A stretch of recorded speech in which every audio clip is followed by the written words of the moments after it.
నాన్నగారు ఏడిది నాగేశ్వరరావు గారు ఇండస్ట్రీలోకి వచ్చినప్పుడు మీ వయసు ఎంత? మీరు అప్పుడు పుట్టారా పుట్టలేదు అసలు? మేము చిన్నప్పటి నుంచి మెడ్రాస్‌లోనే పుట్టింది కూడా చెన్నై అండి. ఓకే. ఆయనకు ఆల్రెడీ వచ్చేసారు అప్పటికే. మీరు మీరు పుట్టినాకే వచ్చారు అక్కడి నుంచి. హ్మ్. ఫస్ట్ ఆయన సినిమా చేసింది ఇది ఫస్ట్ సినిమా ఏది? యాక్చువల్‌గా ఆయన ఆర్టిస్ట్ అవుదామని వచ్చారు అవును, ఇక్కడికి. ఆర్టిస్టు, డబ్బింగ్ అది ఆర్టిస్టు. చాలా స్ట్రగుల్ అయ్యారు. చాలా స్ట్రగుల్ అయ్యారు. అట్ లాస్ట్ ఒక ఫ్రెండ్స్ వాళ్ళందరూ కలిసి కొంతమంది ఒక సినిమా చేద్దామని, డబ్బింగ్ సినిమా చేద్దామంటే సరే అన్నారు. వెంకటేశ్వర మహాత్మ్యం అని. వెంకటేశ్వర ఆ! మహాత్మ్యం. దాని పేరు. ఉమ్. ఆ సినిమా డబ్బింగ్ నాన్నగారే ఆ బాధ్యతలన్నీ తీసుకొని రిలీజ్ కూడా అయిన సినిమా. ₹1,00,000 లాభం వచ్చింది. అబ్బో, ఎవరు ఆర్టిస్టులు దాంట్లో? తమిళ్ కొంతమంది ఉన్నారండి. తమిళ్ పెద్ద తెలిసిన ఆర్టిస్టులు కూడా కాదు అది. కాదు. అది. సో, ఈ ఒక డబ్బింగ్ సినిమాకే 1,00,000 వచ్చింది. స్ట్రెయిట్ సినిమా తీస్తే ఇంకా బాగా వస్తదని వాళ్ళు ఆ రోజుల్లో లక్ష అంటే చాలా పెద్ద అమౌంట్ అదే కదా. అండి. సో, వాళ్ళందరూ కలిపి నాన్నగారిని మెయిన్‌గా పెట్టి సినిమా చేద్దాం సార్ ఇదంటే, అలాగా విశ్వనాథ్ గారిని అప్రోచ్ అవ్వడం. ముందు ఆ తాయారమ్మ బంగారయ్యనో లేకపోతే సిరిసిరి? Very beginning Sirisiri మూవ. ముందు సిరిసిరిమో, సిరిసిరి తర్వాత తాయారమ్మ. తాయారమ్మ బంగారు. అది పూర్ణోదయ బ్యానరు. ఇదేమో గీతా కృష్ణ కంబైన్స్ అని ఆ బ్యానర్ ఇది. Okay okay okay. ఇది కూడా ఎలాగంటే విశ్వనాథ్ గారు ఒక సినిమాలో ఈయన యాక్ట్ చేయడం జరిగింది అప్పుడు 'నేరము శిక్ష'. ఉమ్, ఉమ్, అప్పుడు ఆయనంటే బాగా ఇష్టపడ్డారు నాన్నగారు. ఉమ్, చాలా బాగా డైరెక్షన్ అదంతా బాగా నచ్చి ఎలాగైనా ఎప్పుడైనా సినిమా చేస్తే ఈయనతోనే చేయాలని ఉమ్, అని అనుకునేవారంట. అలాగా వీళ్ళు రావడం, ఆయన అప్రోచ్ అవ్వడం, అలాగా కంటిన్యూస్‌గా ఆయనకి అప్పటికే 2, 3 ఆపర్చునిటీ కమిట్మెంట్స్ ఉన్నాయి విశ్వనాథ్ గారికి. ఉమ్. ఇలాగా చెప్పడం జరుగుతూనే ఉందది. 'స్వాతిముత్యంలో' కమల్ హాసన్ నా ఉద్యోగం అన్నట్టుగా ఈయన సార్ నాకు ఒక సినిమా సార్ అన్నట్టుగా. ఇదంతా చూస్తే వాళ్ళ నాన్నగారికి మా నాన్నగారికి విశ్వనాథ్ గారి నాన్నగారు సుబ్రహ్మణ్యం శర్మ గారని ఆయన. ఉమ్. ఆయన కొంచెం పరిచయం అయ్యారు. Okay okay. అప్పుడు ఆయన విశ్వనాథ్ గారితో అన్నారంట పాపం రోజు వస్తున్నాడు ఆయన. అంటే సరే అని అప్పుడు ఈ సబ్జెక్ట్ చెప్పడం జరిగింది. అంటే అప్పుడు మీకు ఊహ ఉండే రోజులో మీరు స్కూల్లో ఉన్నారు. యెస్. స్కూల్. సిరిసిరిమూవ్ టైంలో స్కూల్ ఫైనల్. మరి అప్పట్లో నాన్నగారు అసలు ఆ సినిమా ఎట్ట తీశారు? ఇప్పుడు ఆ గ్లామర్ గేమర్ ఉండే రోజుల్లో ఆమె మూగమ్మాయి కదా, నాకు ఆ అమ్మాయి మూగమ్మాయి, ఇతనేమో వారాల అబ్బాయి డప్పులు కొట్టుకుంటూ చేసుకుడు. తిరిగి అబ్బాయి. అలాంటి వాళ్ళే సినిమా ఆడుతుంది అని అసలు ఆయన ఎట్లా అనుకున్నారు? తర్వాత ఇప్పుడు నాన్నగారు చెప్పారు ఆ సినిమా ఎందుకు ఒప్పుకున్నాను అనేది. ఎస్, అది పూర్తిగా విశ్వనాథ్ గారి మీదే నమ్మి ఆయన దిగారు. కథ మీద నమ్మకం. అండ్ ఇప్పుడు పెద్ద విశ్వనాథ్ గారు కూడా సూపర్ డైరెక్టర్ ఏం కాదు. ఈ అంటే సినిమాతోనే కొంచెం పేరు అంటే మా ఓ సీత కథ అవన్నీ వచ్చినట్టు. ఓ సీత కథ, జీవన జ్యోతి ఇవన్నీ కూడా వచ్చినాయి. 'నేరము శిక్ష' ఇవన్నీ. సో ఓ డిఫరెంట్ సినిమాలు కదా. అప్పటికి కొంచెం కమర్షియల్ డైరెక్టర్ గానే ఉండేవారు. ఈ సినిమా నుంచి ఓ డిఫరెన్స్. ఒక డాన్స్, మ్యూజిక్. మీ నాన్నగారితో పరిచయం ఏర్పడటం లేకపోతే మొదలు పెడతంతో ఆయన కెరియరే మారింది, ఇంకో రకంగా స్టార్ట్. ఇద్దరికి అలాగ కుదిరిందని అందరూ అనుకునేవారు అప్పుడు.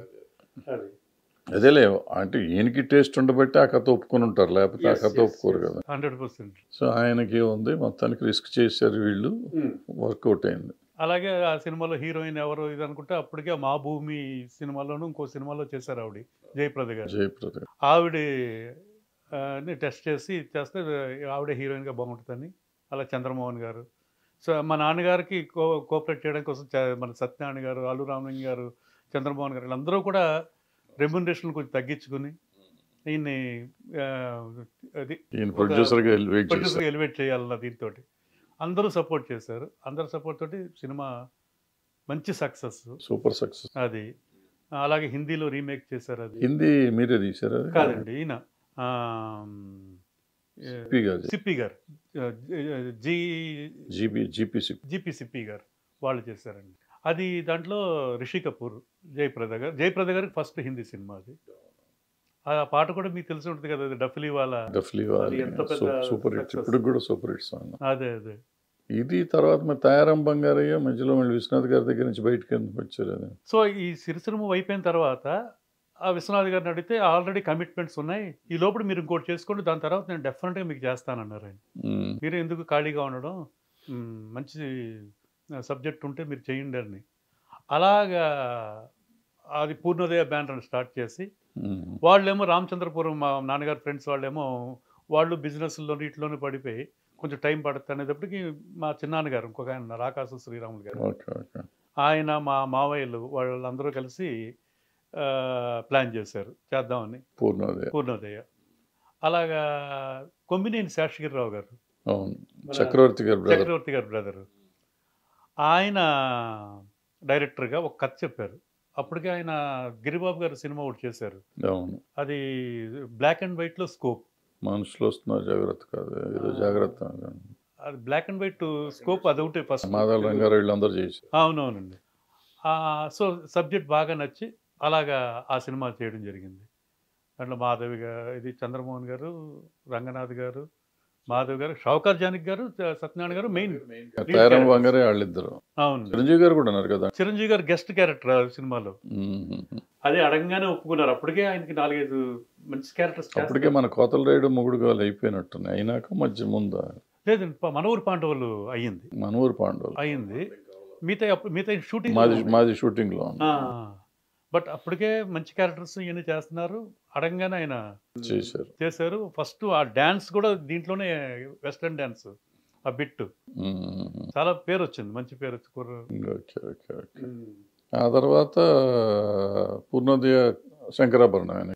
ఎస్, ఈ సినిమా రిలీజ్ కూడా ఎప్పుడు సంక్రాంతికి రిలీజ్. సంక్రాంతి పెద్ద పెద్ద సినిమాలు ఉన్నాయి అప్పుడు. బట్ అయినా కాన్బట్లో అక్కడ చేసేయవలసి వచ్చింది. అప్పుడు చేస్తే ఇదే హిట్ సినిమాగా నిలిచింది అప్పుడు. అది సూపర్. ఇది అయిన తర్వాత విశ్వనాథ్ గారి దగ్గరికి మళ్ళీ అప్రోచ్ అయ్యారు, ఆయన చెప్పారు కాబట్టి.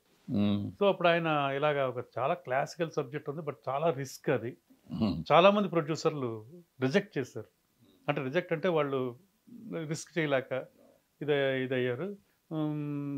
మీకు నచ్చితే చేయండి, ఇది బలవంతం కాదన్నారు ఆయన కూడా.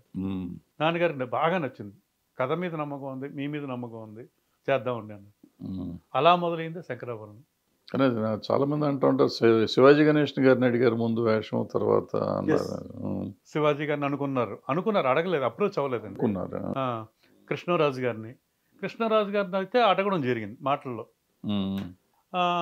ఆయన కూడా ఇంట్రెస్ట్ చూపించారు. బట్ తర్వాత ఏమైందంటే లేటర్ ఆన్ మొత్తం అందరూ సబ్జెక్ట్స్ అయితే కూర్చున్న తర్వాత ఏ ఇమేజ్ లేని ఆర్టిస్ట్ చేస్తే బాగుంటుంది, ఇమేజ్ ఉన్న ఆర్టిస్ట్ ఉంటే ఆర్టిస్టే కనబడతారు, క్యారెక్టర్ కనబడదు అని సజెషన్స్ అందరూ ఒపీనియన్.